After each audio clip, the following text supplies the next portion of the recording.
60 Minutes Rewind.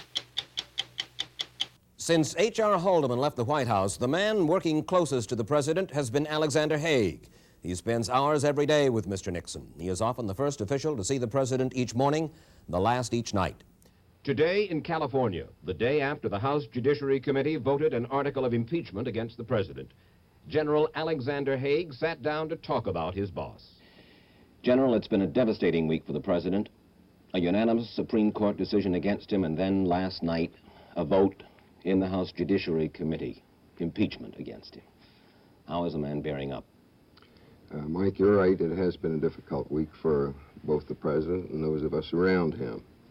In terms of his own mental attitude, I can assure you that while these events of the week were difficult for him, they were not totally unexpected.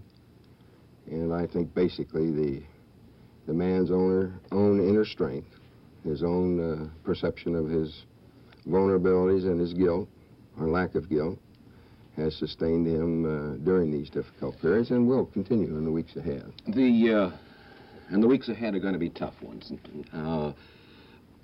Many observers are saying that between the Republicans who deserted him on the House Judiciary Committee and the Southern Democrats on whom he can no longer count, that the outcome in the full House is now pretty sure that there is going to be a vote in the full House for impeachment. Is that the way that you see it? We don't accept that, Mike. We've long since recognized that the orientation and the character of the Judiciary Committee would likely result in the outcome we saw in the first vote of the first article last night. In other words, you gave away. As early as February of last year, there were discussions that perhaps we could hold 3 to 4 Republicans. As it's turned out, Wait a minute. Found. You believed in February? As early as February of this year. That you were only going to hold 3 or 4 Republican votes on the Judiciary Committee? There were discussions that it would be that difficult, given the orientation of that particular committee. After all, this is a committee that 8 members of which voted against the nomination of the vice president, Mr. Ford. Well, wait a minute. They weren't the Republicans who didn't do it. You're talking about holding 3 or 4 Republican votes. Yes, but, you know, the orientation of a committee has got to influence the deliberations and the characterizations and the impressions and the atmosphere. Well, McClory of Illinois is one whom I'm fairly confident you felt that you would hold. McClory of Illinois said this morning, he's a Republican, said that he expects the vote in the full House to go against the president. The vote to impeach will carry. I'd be the last man to contradict Mr. McClory. His experience is far vaster than mine in that great body. So you would imagine... On the other hand, I will say this. We've seen a situation where the first article came out of that committee last night without any specificity as to what charges, what specific events occurred at what time, attributable to the president, which would justify the vote. Now, this, after all, is what the minority have been striving to get the committee leadership and the committee consensus on. Well, but they failed. What, you say they failed? Then the Democrats, or the coalition of Republicans and Democrats, tried to specify, and Charlie Sandman of New Jersey said, oh, come on, forget it, let's get on with it. They gave him, in a sense, what he was asking for, and he... No, I think there's very little doubt that we would have preferred, and the Republican minority would have preferred, to see the president given the opportunity to know precisely what the charges were beyond a grab bag of generalities. Well, you're going to get that on the floor of the House. Now, we're confident that this is the kind of criteria that the members of the House will themselves insist be placed. And with that kind of a criteria, we're quite confident that the vote will come out the other way. There are 248... a number of supporters. No, you've lost I concede that. This has been a difficult week. There's been an erosion. The balance against impeachment, the margin has considerably been reduced. There are 248 Democrats in the House and 187 Republicans. So if they vote party line, there's going to be a vote for impeachment. Now, let's take away some Southern Democrats, and not as many Southern Democrats as you had hoped for, and add perhaps 40 Republicans who are going to go along with their colleagues like Railsback and McClory and Hogan and Butler and so forth. And it just seems cut and dried that there is going to be a vote for impeachment in the House and sending it to the Senate for trial. Mike, I know the proclivity of some of us to generate self-fulfilling prophecies. I reject that. I am confident that if the members of the House assess the charges against the President against the litmus test of hard evidence, they're going to find that the evidence is not there to sustain the kind of charges that are before that committee. General Haig, White House estimates on Watergate have been consistently wrong through the last couple of years. Why should anyone believe that you're not just whistling past the graveyard once again? Well, this is serious business, Mike. Yeah. And you're stonewalling it. I can't say that I blame you for doing it, but Tip O'Neill, who knows the House, says it's going to happen. Indeed he does. And he says it by maybe 60, 70 votes. McClory of Illinois, Republican, who's been in your corner all along, says it's going to happen. And one wonders what the strategy of the White House is, if indeed there is any strategy to keep it from happening. You've got to do more than take Southern congressmen out on the Sequoia on the Potomac at night to stroke them. That's your terminology, Mike. Let me again emphasize, this is serious business. The importance of the outcome of these proceedings to the American people, and indeed in a global sense, is unprecedented in the history of this country.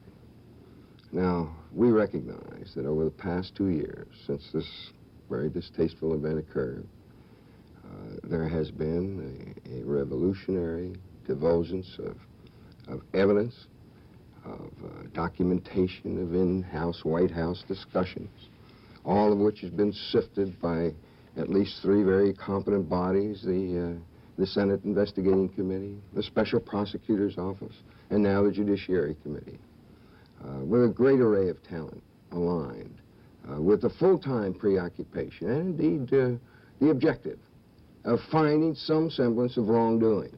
Of course they have succeeded. How could it be otherwise? And they have a great compilation of raw fact and data to suggest that their case is correct.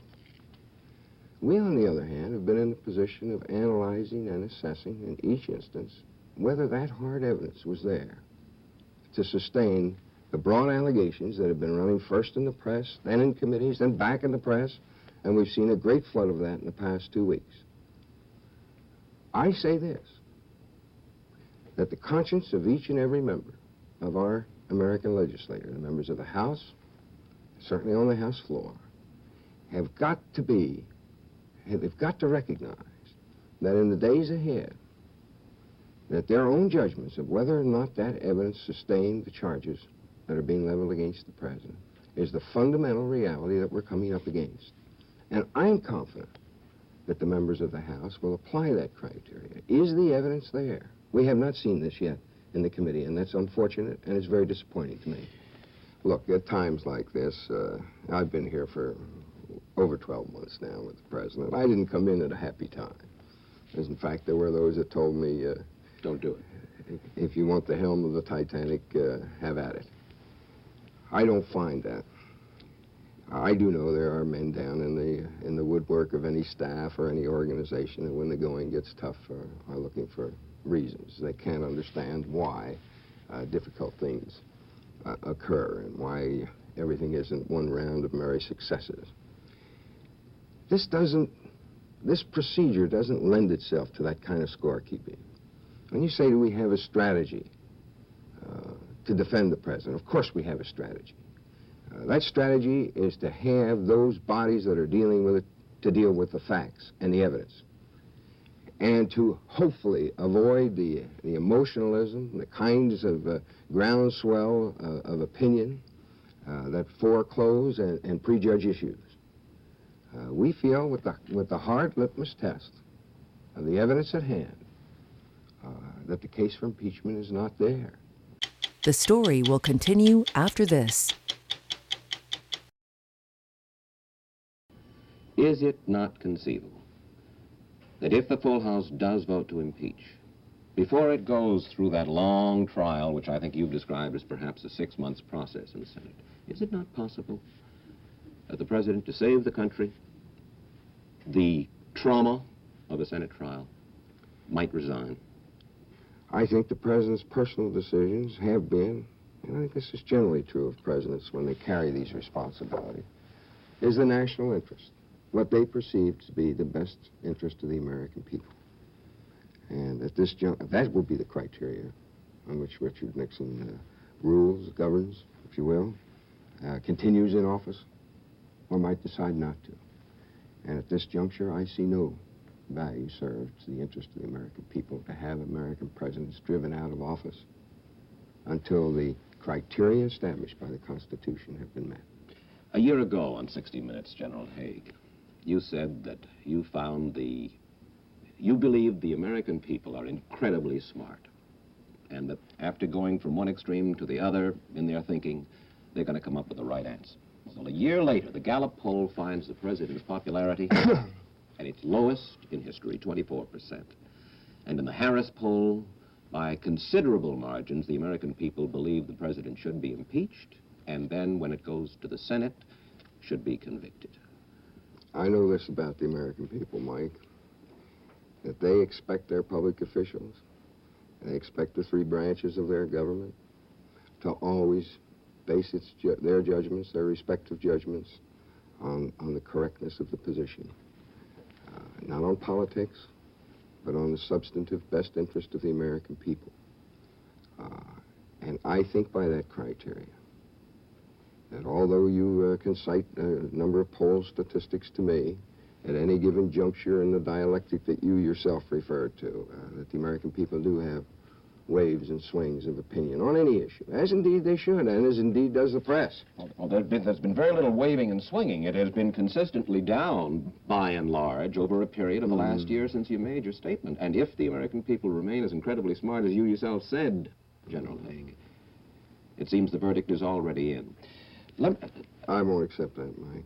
And I think it'd be very foolish for anyone that occupies a position I have to even suggest such a thing.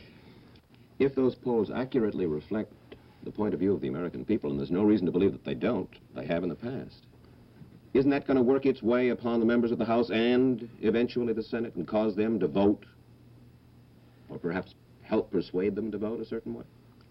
I will say this, Mike, that I've always been suspicious of polls, and I think the wiser the politician, the more suspicious he will be of them as a criteria for a matter of this gravity, for determining outcomes of a matter of this gravity. I've been with this president throughout this nation in the past 12 months, in the Southwest, the South, the West, and the Middle West, as well as the Eastern Seaboard. And it's very evident to me that the American people respect the institution of the presidency and the incumbent of that institution. And I am confident that when the final lines are drawn, they are going to be drawn on the realities of whether or not justice is being done, because that's what the American people will insist on. And I think that, above all, is what gives us a sense of confidence as we go into these critical days ahead.